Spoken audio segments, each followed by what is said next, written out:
Hi, this is Mark from Remote Dash, and I'm going to talk to you, hopefully briefly, about how you subscribe and how you make your own tracks. So to subscribe, we're here at the homepage, mytracks.remote-.com.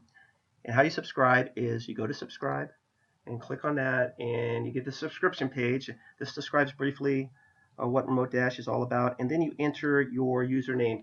Your username should be the name that you use for your Google account, the email address that you use for your Google account. I have a number of them, so I'll use this one. Oh, mine's not it.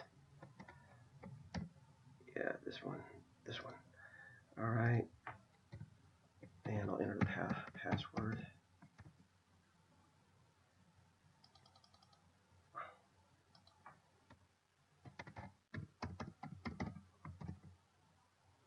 Okay, and leave the display time zone here. Before I leave this page, I just want to talk to you a little bit about what Remote Dash does. We use Google Drive as our cloud storage facility. That means all your tracks, all your photos that we access have to be on Google Drive. To have a Google Drive, it means you have to have a Google account, like Gmail account. Um, you don't have to use a Gmail account, but you have to have a Google account.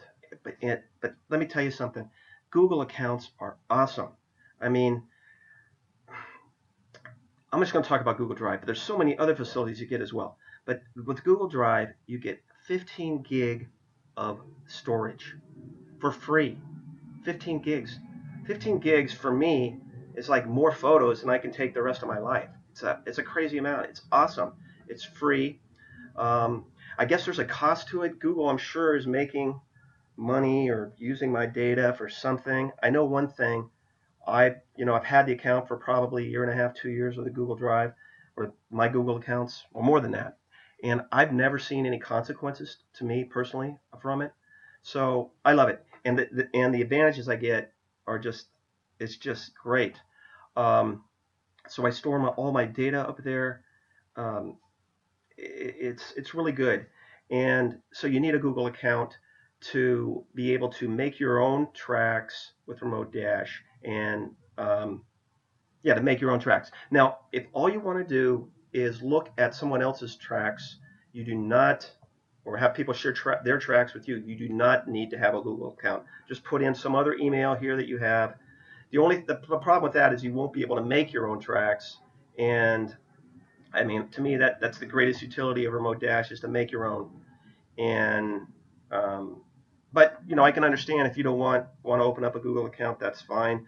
Just open up a Remote Dash account. We don't we don't use your data for anything other than internal Remote Dash. We don't sell it. We don't do any of that stuff. So subscribe. So now I've opened up this account for support at foodtruckconnector.com. That was the Google account. And now I'm going to say, okay, I'm going to authorize Remote Dash to access the data. So now let's talk about Remote Dash accessing the Google account. What do? We don't do anything but read your data and read your account name. That's it. We don't sell it. We don't nothing. All we want to do is grab the data and present it so that you can use Remote Dash to help you review and relive your life activities. That's it. So no issues with authorizing Remote Dash. I'm going to authorize it. You have to select the account. Most people only have one. I have several. So I'm going to go ahead and authorize it. This just basically says, okay, this is Google talking back to us saying, hey, Remote Dash wants to access your drive.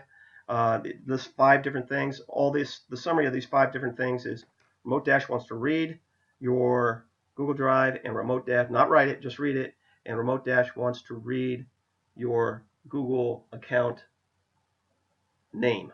That's it. That's what all those 5 are. So allow that.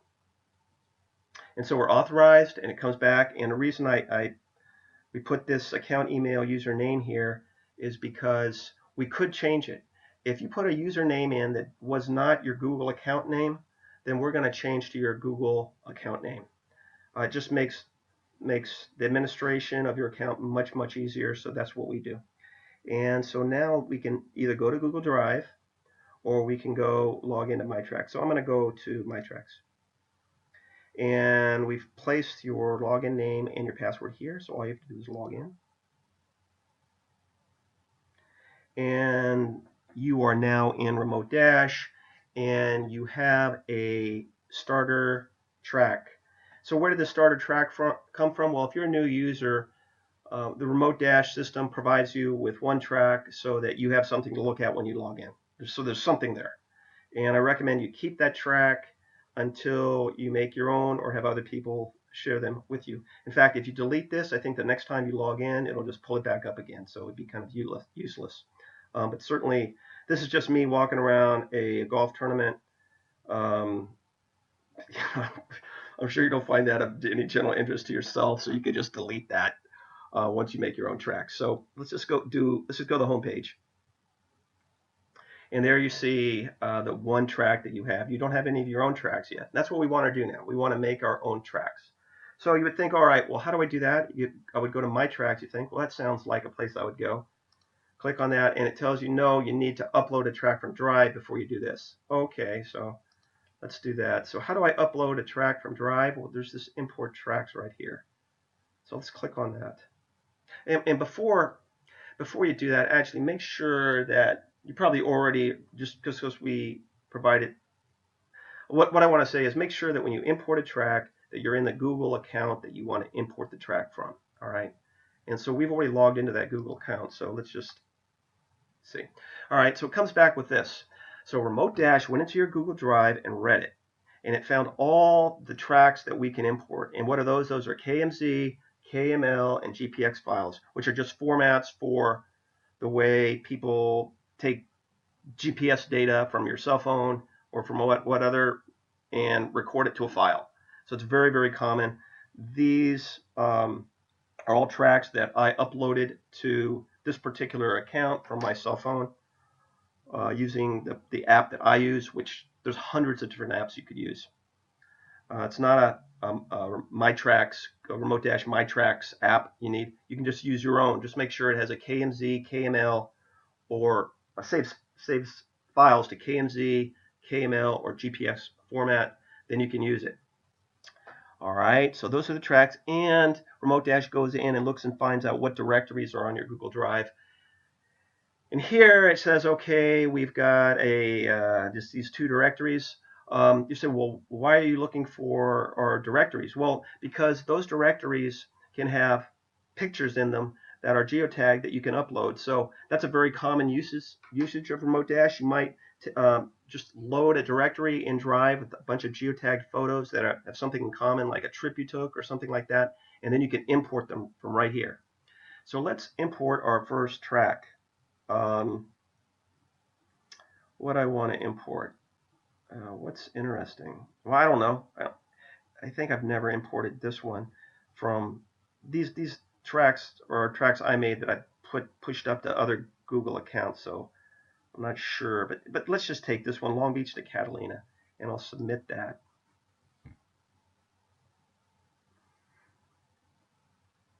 And there it is. So this is a track. The particulars are it's not that big a deal, but I took a trip from to Catalina, and this is just showing the ferry ride over there, and I guess and then the photos, actually all the photos I took on the trip. If you look down here, is all the photos I took while I was at Catalina. So all right, so we have our own track now. So if I click on My Tracks, I should have a track. It's imported, it's saved to your database. There it is. So that's it. All right, so now you say, okay, well, what can I do with that? Well, there's a couple things you can do. Well, let's start by, we could add notes here to the track to just say what the track is all about, or we can go to this edit right here. Okay, the pencil, click on that, and shows us what we can edit on the track. There's not a whole lot. The track name, you can't edit. You edit the name from Google Drive. So if you want it called something else, go to Google Drive, change the name of the track on Google Drive or the directory on Google Drive, change the name, and we just maintain the same name over here on this side. The category. Well, yeah, I think that this is something that I think is a kind of a very neat feature of our system. This says when you first import a track, it has no category associated with it. You can make any categories you want. And when you're thinking of a category, I'm thinking more like, well, I'm going to call things like all my hikes, all my bike rides, my vacations, maybe a particular thing that you're doing. Like, for instance, I'm walking the California beaches right now, so I have a category called California Beach Walk. Maybe you just want to record one vacation that you have under one track, like maybe day one of your vacation. You'll have maybe day two of your vacation, day three under a category of whatever that vacation was. I mean, it's really free to do what you want. So I'm going to name this thing a, well, you know what? I'm not going to call it Catalina because it's too, I'm just going to call it Vacations. Long Beach to Catalina doesn't sound like a, no, maybe I'll also call it something like, nah, it's stupid, Mark. It doesn't matter what you call it. This is just demonstration. All right. I'm going to call it Ferry Rides, like I do a lot of those. But who cares? It's a demo. All right. Ferry rides. So, all right. So I've got a ferry rides category. And, I want my ferry rides to have a fairy color. Like, I don't know, aqua. So, and I want to say here, this was a trip I took by ferry to, printing's a little small. I might make that larger later, but at least you can see it all. This is a trip I took by ferry from Long Beach, by ferry from Long Beach to Catalina. Did I spell Catalina? I'm going to have to make that bigger. I'll make that font bigger. All right, so I'll save that. And this just a warning to say you changed your category color. Yeah, of course I did that. The reason it gives you a warning is because you might already have like a dozen tracks under this same category color, and maybe you really don't want to change it. But we do. So there. So you see the color changed. We have this stuff now. That's our track. You look at under home. You see our color is now aqua, and there's our shared track. So we now have two tracks, one shared with me track and one of my own tracks. That's it. All right. We've now subscribed and imported our own track. You could literally do this in, I don't know how long has this video been, probably 10-15 minutes already. You could probably have done it in well under half the time, just 5 minutes to subscribe and begin importing your own tracks. So anyway, the next video I'll make will just show you how to share your tracks with others. Hopefully it won't be too long. Thanks a lot for listening, and I hope you really enjoy my tracks. If you have some ideas for improvement, let me know.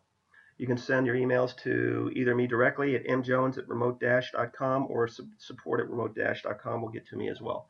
Thanks a lot, and enjoy your experiences. Bye-bye.